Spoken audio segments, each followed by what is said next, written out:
भाई जिस हिसाब से दिल्ली एनसीआर के अंदर जो ये सीन चल रहा है ना, थोड़े दिनों में ये रूल भी आ जाएगा कि आपका शरीर ठीक नहीं है इसलिए आपको सेंटेंस टू डेथ दिया जाता है, आपको मारा जाएगा। हाँ भाई, जिस हिसाब से चल रहा है उस हिसाब से तो हमारे को ऐसे ही लग रहा है। आपको पता ही होगा कि 1 जुलाई 2025 से दिल्ली के अंदर अगर आपका व्हीकल 15 साल पुराना है पेट्रोल का और 10 साल पुराना है आपका डीजल का, तो भाई अब आपके व्हीकल को सीधा, समझ गए ना, हाँ, खत्म करने की तैयारी पूरी होगी। तैयारी क्या, चालू हो गया भाई सिस्टम सारा। अब ये चलेगा क्या, क्या है, कैसे होगा, और भाई क्या आगे आने वाले टाइम में हम जो गुड़गांव में बैठे हैं, दिल्ली एनसीआर में कहाँ कहाँ तक लोग जो हैं वो बच पाएंगे, यही सारी बातें आज बताऊंगा आपको इस वीडियो में। और क्या जो ये कदम सरकार उठा रही है कि इन व्हीकल्स को खत्म कर दो, क्या उससे वाकई में पोल्यूशन कम होगा? मुझे नहीं लगता भाई। कुछ 1% आप मान लो मिनिमल सा। अब कुछ लोग इसमें कहेंगे कि भाई देखो कुछ तो हो रहा है, लेकिन भाई वो कुछ काफ़ी नहीं है। तो हेलो जी, वेलकम बैक टू चल। कैसे हैं आप सब? उम्मीद करता हूं आप सब बहुत अच्छे होंगे, फिल्म से लाइफ को एंजॉय कर रहे होंगे। लेकिन दिल्ली भाई आपको एंजॉय करने नहीं देगी अपने पुराने व्हीकल के साथ, जिसके साथ आपकी भावनाएं जुड़ी हैं और जो आपने सहेज के रखा है, और जो पोल्यूशन भी उतना नहीं कर रहा है जितना सरकार कह रही है, क्या नहीं।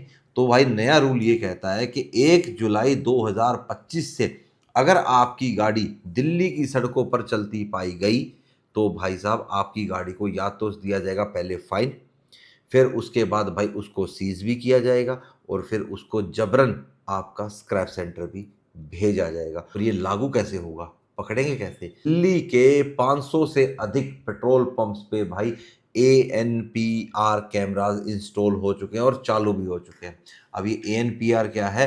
Automated number plate recognition.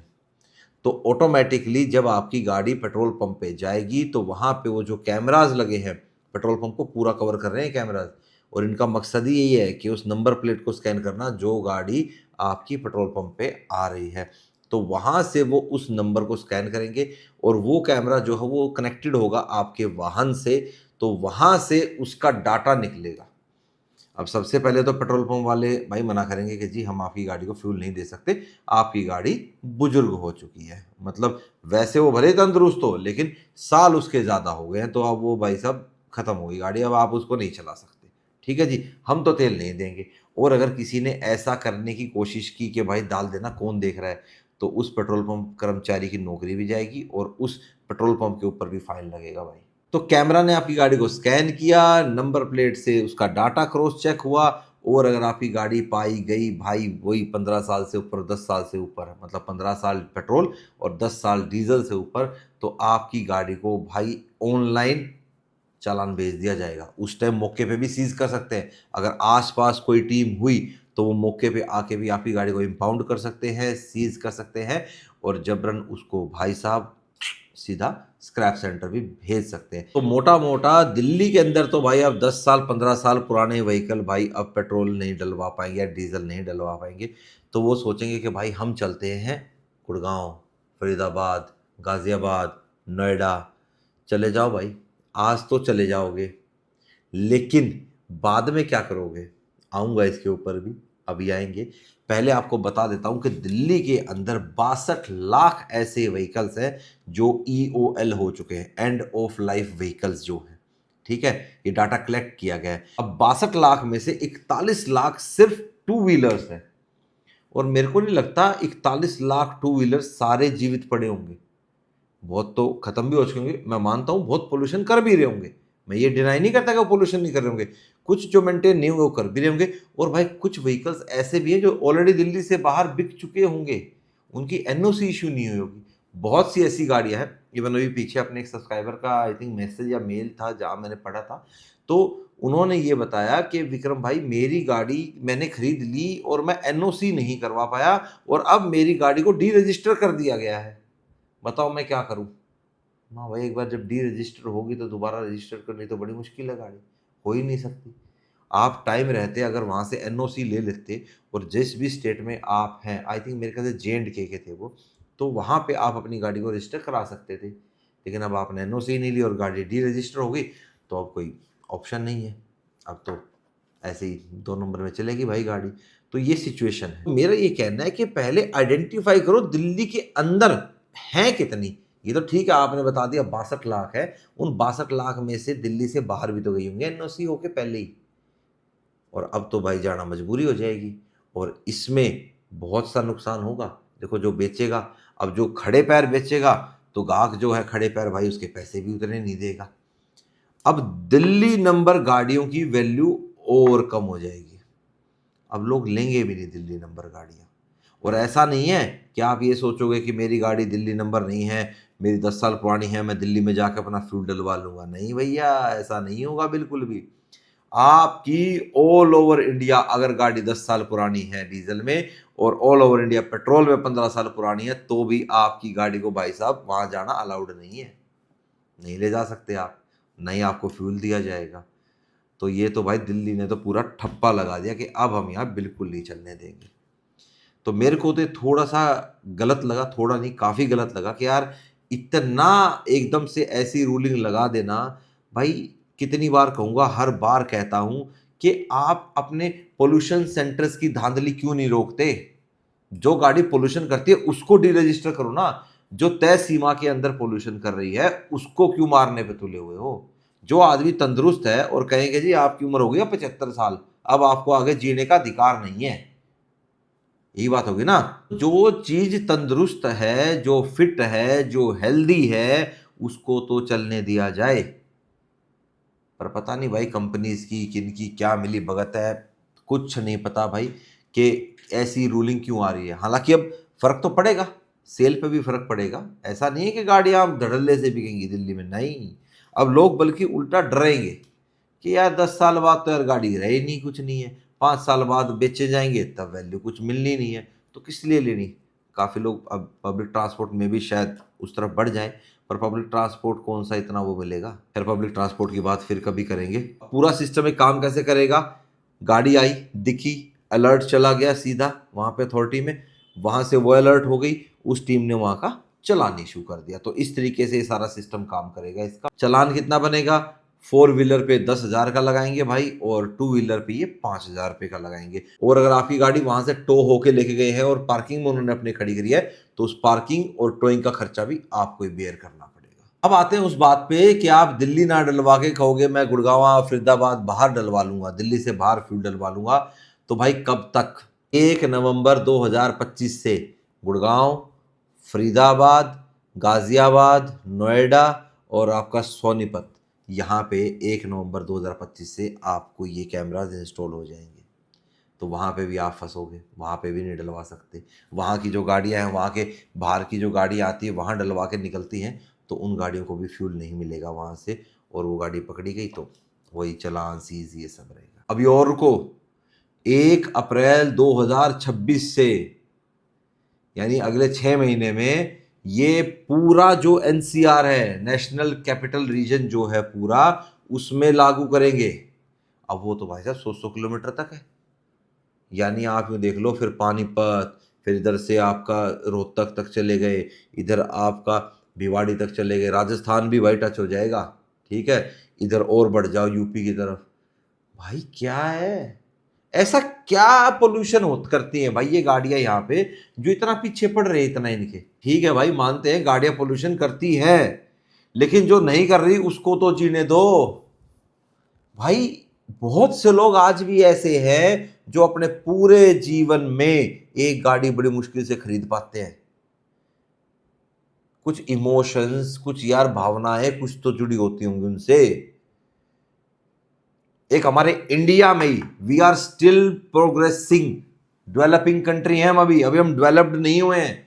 जो ऐसे तानाशाही वाले रूल आप लागू कर देते हो यार, अब भले लोग मुझे बोलेंगे यार तुम ऐसे क्यों बोल रहे हो, भाई बात सही है, ठीक है। आज मेरे पास नहीं है कोई 10 साल पुरानी वाली गाड़ी, ठीक है, कभी ना कभी तो होगी। मेरी जिप्सी 2019 है, जिमनी मेरी 2024 है, मेरी गाड़ी के पास तो बहुत टाइम पड़ा है भाई अभी।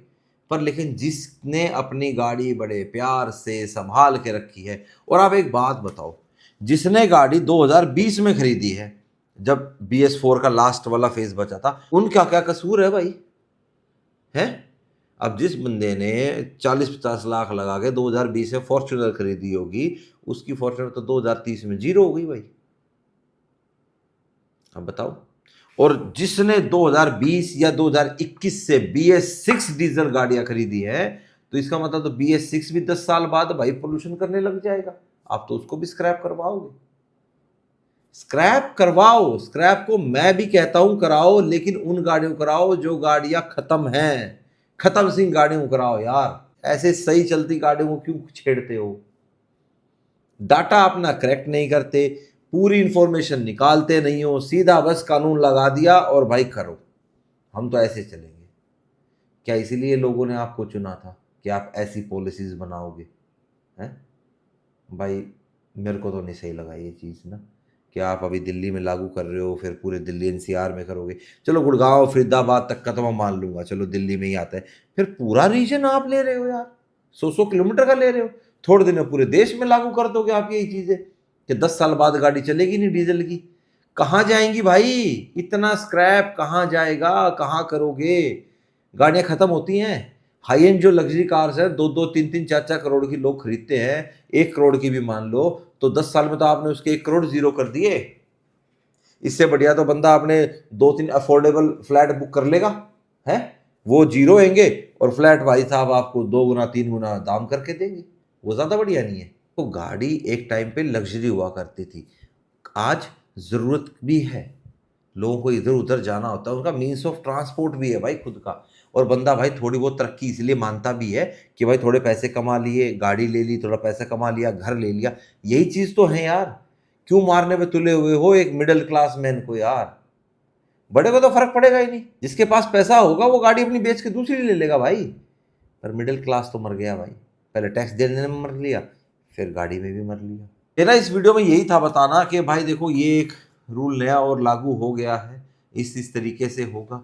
तो प्लीज़, अगर आपकी गाड़ी है भाई ज़्यादा एज की, कर चुकी है 10 साल 15 साल पूरे, तो अब तो कोई ऑप्शन नहीं है भाई फ़िलहाल तो, कि अब आपको बेचनी ही पड़ेगी। कि अगर दिल्ली गवर्नमेंट के ऑफिशियल्स या गवर्नमेंट ऑफ इंडिया के ऑफिशियल्स अगर इस वीडियो को देख रहे हैं, तो मेरी हाथ जोड़ के विनती है आपसे, प्लीज़ ऐसी पॉलिसीज़ बनाने से पहले आम आदमी के बारे में भी प्लीज़ सोचा कीजिए। सोचो यार, सोचो, उनके बारे में भी सोचो। कि आप एकदम से कह देते हो उन इंडस्ट्रीज़ के ऊपर BS6 या BS7 जब आएगा, BS7, ठीक है, सुना है खाका तैयार हो रहा है BS7 का भी, उन फैक्ट्रीज़ के ऊपर क्यों नहीं लगाते आप, लागू करते, जो इतना गंद फैलाती हैं, यमुना को इतना गंदा कर रखा है, हैं? उन फैक्ट्रीज़ को तो आप बंद नहीं कर रहे। आपको पता है दिल्ली में कितनी गलियों में, छोटी छोटी गलियों में कितनी कितनी हार्मफुल फैक्ट्रीज चल रही है? नहीं, वहाँ से तो माल पानी आता है ना भाई, या नहीं? यहाँ पे भी तो आता है भाई माल पानी। जब गाड़ी खरीदी जाती है तो टैक्स आपको पे किया जाता है गवर्नमेंट को। क्या करें भाई, ये तो पता नहीं अब आगे आगे और कैसे कैसे भाई दिन देखने पड़ेंगे इस ऑटोमोबाइल इंडस्ट्री में। गाड़ियाँ बिक नहीं रही हैं उतनी जितनी बिकनी चाहिए, ठीक है, और ऊपर से ये डंडा, और सेकेंड हैंड कार मार्केट भी चपेट में आएगी इसके। गाड़ियों की रीसेल वैल्यू नहीं रहेगी भाई, जिस हिसाब से रूलिंग चली। तो इस चीज़ को देख के बाकी और स्टेट भी सोचेंगी कि हम भी करते हैं, कि लोग नई गाड़ियां लेंगे, नया रोड टैक्स आएगा, ये होगा। जनता शैनी है भाई, ठीक है, इतनी बावड़ी भी नहीं है। लेकिन जो ये पॉलिसी आई है भाई, मैं इस पॉलिसी के हक में वैसे नहीं हूँ। मैं सिर्फ इस चीज़ के हक में हूँ कि अगर कोई गाड़ी आपका पोल्यूशन करती है तो उसको किया जाए। अदरवाइज भाई जो गाड़ी पोल्यूशन नहीं करती उतना तय पैमाने पे, तो उसको चलने दिया जाए, चाहे वो 10 साल पुरानी है, 15 साल पुरानी है, चाहे 20 साल पुरानी है। विंटेज गाड़ियों को भी बात थोड़े दिन आप कह दोगे, फिर विंटेज तो हमारे पास बचेंगी ही नहीं, विंटेज का तो क्राइटेरिया खत्म हो जाएगा। आप फॉरेन्स में देखो, आप यूरोपियन कंट्रीज में देखो भाई, इवन कंपनीज भी अगेंस्ट हुई भाई यूरो 7 के, नहीं लागू होने दिया। तो हमें भी भाई ऐसी एकता दिखानी पड़ेगी, तभी भाई जाके ये थोड़े बहुत मानेंगे, थोड़े बहुत ही। क्योंकि आज की डेट में हम कुछ बोल ही नहीं सकते हैं मेरे ख्याल से। नाम नाम के डेमोक्रेटिक कंट्री रह गए हम, ना हम कोई जुलूस निकाल सकते हैं, ना हम कुछ अपनी बात रख सकते हैं। अगर मान लो मेरी वीडियो आप लोगों ने ज़्यादा शेयर की, बहुत लोगों तक चली गई, तो मेरे ऊपर भी प्रेशर आ जाएगा कि आप अपनी वीडियो को डाउन कीजिए, ठीक है, आप वीडियो को हटाइए, नहीं तो हम ये कर देंगे, आपका चैनल उड़वा देंगे, आप ये कर देंगे, वो कर देंगे। सच बोलने का तो यार रहा ही नहीं। पता नहीं कहाँ किस दिशा में जा रहे हैं हम, समझ में नहीं आ रहा भाई मेरे को तो। बाकी देखो नई गाड़ियाँ आती हैं, नई टेक्नोलॉजी आती है, अच्छी बात है, ठीक है, हम वो भी आप तक लेके आते हैं। लेकिन जो चीज़ गलत होती है तो उसको अपोज करना भी तो हमारा फर्ज बनता है ना। या सिर्फ गवर्नमेंट की अच्छी अच्छी पॉलिसीज के बारे में बताते रहो, देखो गवर्नमेंट ने ये कर दिया, ये कर दिया, ये कर दिया। स्क्रैप पॉलिसी लाए ठीक है, लेकिन उस स्क्रैप पॉलिसी में भी ये है कि आपको आपकी गाड़ी एक बार आप लेके जाओगे, अगर वो फिट नहीं है तो आपको दूसरा मौका दिया जाएगा। दूसरी बार आपकी गाड़ी अगर स्क्रैप सेंटर में आती है और वहां पे वो फिटनेस पास नहीं कर पाती तो वो स्क्रैप होगी, ये है। लेकिन इसको भी भाई अमेंडमेंट करके निकाल देंगे क्लॉज को वहां से। तो मेरा तो यही है भाई कि मैक्सिमम से मैक्सिमम लोगों तक भाई ये वीडियो आप पहुंचाओ, ताकि लोग जागरूक होएं, समझें, और भाई टैग करो, ट्वीट करो, जो भी करो करो भाई। अब सड़कों पे तो लोग इकट्ठा हो नहीं पाते, होंगे तो भाई लाठीचार्ज हो, कुछ भी हो सकता है भाई। टेक्नोलॉजी का ज़माना है, सोशल मीडिया का ज़माना है, तो ट्वीट कीजिए, रील में डालिए, यूट्यूब पे डालिए, बताइए लोगों को कि ये चीज़ गलत है, नहीं होनी चाहिए। जो सही तरीका है वो अडॉप्ट होना चाहिए, कि जो गाड़ी पोल्यूशन करती है वो स्क्रैप सेंटर में जानी चाहिए, वो गाड़ी इंपाउंड होनी चाहिए, उस गाड़ी का चालान करना चाहिए। अगर वो गाड़ी बार बार वॉयलेट करती है तो उसको भाई साहब फिर तो बिना पूछे मैं कहता हूँ स्क्रैप भी करा दो, और बताओ। लेकिन जो सही चल रही है उसको तो चलने दो। बाकी मिलेंगे अब आपसे नेक्स्ट वीडियो में। Till then bye bye, take care and live the life to fullest. Bye bye, take care, have a nice day.